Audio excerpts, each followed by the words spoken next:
Let's get back to our top story then. We're talking about the number of people in Norfolk who are obviously struggling to pay their council tax. Millions of pounds is owed to Norfolk's district councils by those who've fallen behind on their payments. In total, councils around the county are owed near £55 million. Norwich City Council itself is owed more than £15 million. Dennis Hussey is from National Debtline, which compiled the figures. He was with us on the programme a bit earlier, and he was keen to point out it's not that people won't pay, it's because they can't. Certainly for the people we deal with, there's an understanding that, yes, council tax is an important commitment. People understand that it helps to fund the likes of their bin collections, social care and the like. But we see at close quarters how stretched household budgets are, people who are having to weigh up paying an energy bill as opposed to council tax, or having to make the payment on their mortgage or their rent, resources thinly spread. So what support and advice is available to those who are struggling to make their council tax payments? Chief Executive of Norfolk Citizens Advice, Mark Hitchcock, joins us now. Mark, good morning. Nice to speak to you. Thanks for joining us. Morning. We were looking at the millions of pounds that are owed to our councils in Norfolk, and that in itself suggests that paying council tax is a huge problem for a lot of people. Is that what you're seeing? Yes, it's probably increased 2 or 3-fold, depending on which part of Norfolk you're in over the last 2 or 3 years, a number of issues that we've seen from people. And it's part of that wider cost of living kind of rise of poverty, to be honest, Chris. We're seeing a debt issue now every 7 minutes in our organisation alone, and we're only a small team across Norfolk. And council tax has been part of that kind of debt pressure on people now for quite a long time.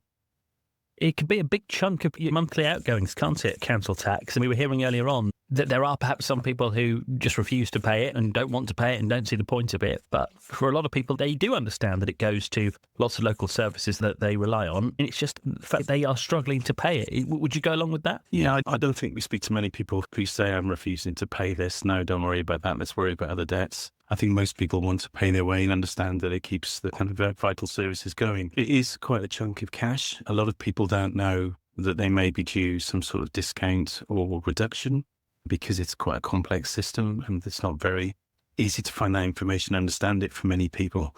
There's also the challenge of falling behind for a payment, and then suddenly some councils can demand quite large payments to make sure they don't fall back into further debt. So you could go 1 month in arrears and suddenly be asked for 10 months payments. And in some councils around the country in particular, that when you fall into that kind of debt, the bailiffs arrive quite quickly. So there's not very much tolerance. Communication with individuals can be quite poor by the councils in some cases. And that drives people away and forces people to ignore it until it becomes quite a complex problem.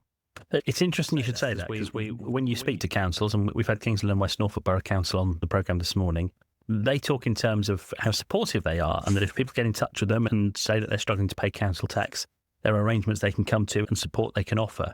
But it's interesting, you go along with what National Debtline told us, that in their experience, councils do tend to be quite quick to reach for enforcement. Would you say that? Would you say that councils do take that option rather more quickly than they would like us to think? I think it varies in each case. I think a council like West Norfolk is trying very hard to try and make sure it supports people because it knows the costs to the individual and to the local community if somebody goes into debt and is unable to act independently. We do work with a number of councils and we see what they do behind the scenes. And I know there's an awful lot of attempts to try and make sure that people don't sit into this sort of space. But at the same time, they're under extreme financial pressures. Many of them are in arrears themselves and have negative budgets around things like homelessness support. So they do have to make sure that they chase down the funding that they need. Historically, the use of bailiffs has been rapid across the country. And that's one of the things that needs to change. And I think the government is looking at the moment, because sending the bailiffs in is hugely traumatic to individuals. It will lead people to make further rash decisions, taking on large other debt opportunities like credit cards, try and pay off councils and getting into a worse state. So we do need to make sure that we're responding to individual need, and each of those district councils is making sure they understand the background to the individual and the kind of complex support that the person probably needs to get out of the situation and to get back to stability and happiness. It's not just a single debt or a single issue around council houses. It's going to be multiple issues in somebody's life. Again, something that you said, which is, I guess, from National Debtline mentioned as well, this trend that if you miss one payment, councils will demand several payments in one lump. Is that standard practice? It has been. Again, it'll vary across the piece, but it was quite common practice if you were 1 month behind, then you suddenly be asked for a 10-month payment. But it's down to individual policy and practice in each place. That kind of approach is really something that you would undertake. Frankly, loan sharking people, that's not a compassionate approach from an organisation that frankly should be making sure that communities get stronger and stronger. So I think this does need attention. There's a number of different things that need to change around council tax to ensure that people pay their way, but also they're supported and aided to be able to deal with issues when they come up in life. It's a bit of a vicious circle though, isn't it? Because I'm sure councils would say that a lot of the support that we want to provide to people and the support that we need to be able to provide to people is funded by collecting council tax. I think a lot of the services that are funded by council tax are absolutely critical. We need our bins cleared out. I think that the sort of support that we give to people in wider sort of issues around life are not necessarily supported by council tax. They're supported by other funds. So I think it's important to look at it in the round. I don't think we've always done that. I think there's an awful lot more needed to invest in Norfolk to be able to help people to have good starts in life and healthy and happy lives going forward. Most people want to make that contribution. They don't want to be coming in to see us super stressed, worrying about feeding their children or keeping the lights on. So it's important for us to try and make sure that those support services are there as well. And you would say, finally, if someone's struggling with their council tax, get in touch with the council and talk about it, or come through you. So what's the best first thing to do? I think speaking to the council first would be good. Everybody's situation's different, Chris, you know that. Some cases, those people could be dealing with it the first time they've ever had an issue. They could be eligible for some sort of tax relief, and the council themselves will have council tax relief programs that they can put in place. They may also be able to resolve a short-term debt issue so that it's a cash flow sort of issue. So it's important to speak to them, make sure that there's good communication with the council.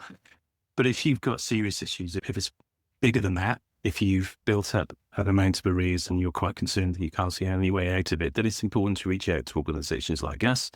There are a number of community support services across Norfolk, but if you check our website, you'll find our details and get a lot more information about making sure that you're on the right band, that you're not being overcharged, that you're not owed some credit, for example.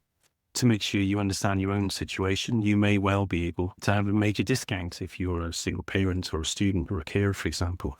And lower income clients or people with severe health issues are also to get discounts. So it's really important that you get the best information. And if you're struggling to get that, please do reach out to us. Mark, thank you. Mark Hitchcock from Norfolk Citizens Advice.